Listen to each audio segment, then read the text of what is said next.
In this question, we will calculate the coefficient of dynamic friction between the trolley and the block. Whereas the surface is frictionless, as you also see in this diagram. So what is a force that we are applying on this block? That is 8 Newton. So you can see we are not applying any direct force on the trolley.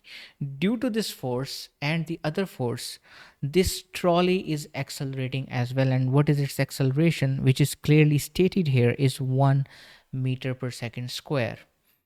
So if you are not applying any force on the trolley, then why it is moving? I will answer you shortly after drawing the free body diagram of this block. Because with the help of this free body diagram, we will understand that which force is actually applied on the trolley, which is the reason for its acceleration, and then we will make equation and find out the coefficient of dynamic friction. Okay, well, we see that how much force is applied on the block directly, that is 8 Newton is a force, and we are saying, let's say its mass is m and its mass is capital M, as it comprises of a larger mass. What are the other forces? Very important. The one force is mg, and the force applied by the trolley on this block is also same force, and let's call it normal force, that is equal to the weight. Now what is the force of friction applied at? I mean, the force of friction must be first of all smaller than 8 Newton, because this block is also accelerating on this. Obviously, in which direction it is accelerating? It is accelerating in this direction, but its acceleration is not given in this question. So this is a force of friction, dynamic friction, all right, and that should be equals to, if we calculate its value, so then it should be mu d normal force, all right, and it should be equals to mu d mg.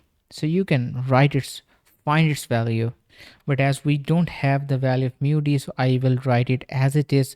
The mass is 2 into, let's say that, let's take a value of g 10, so then it should be 20 mu d. Okay, this is very important value that we have calculated. Why is that? Because this is a force which is exerted in on the block in this direction, which is how much? 20 mu d. This is a magnitude of the force. Now this is the same force that is applied on the trolley as well. And remember, here is the reference is the Newton's third law. You know about the action and reaction pair, the pair of forces. So if this is a force exerted by the trolley on block, then the force exerted by block on the trolley is exactly which force? This force, block on trolley. Okay, students, that should be 20 mu d. Okay, in fact, let's go professional and let's draw the free body diagram. Okay, students, so I was basically talking about this force, which is actually producing an acceleration of 1 meter per second square, and this is a force applied by block on trolley. This is actually the force of the dynamic friction, all right. So that is 20 mu t that we have calculated, and there's a no any other force in the opposite direction of this, because the surface is frictionless on which trolley is rolling. Whereas the other forces, let's see quickly. This force is the mg, all right, the weight of the block, and this force must be the weight of the trolley. And if you add up these two, then together this should be equals to the normal force that is equal to these two forces, all right. So this is a normal force as well, but we are basically more interested in this value, because according to Newton's second law, this is our resultant force, and that should be equals to ma. Why capital Ma? Because we are applying Newton's second law on the larger block, this block, all right. And what is the resultant force?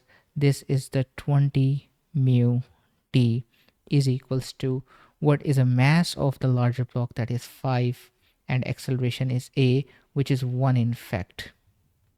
So from here, mu d is equals to 5 over 20, and mu d is equals to 1 over 4, which is 0.25. There's a no unit, so that's why the right answer should be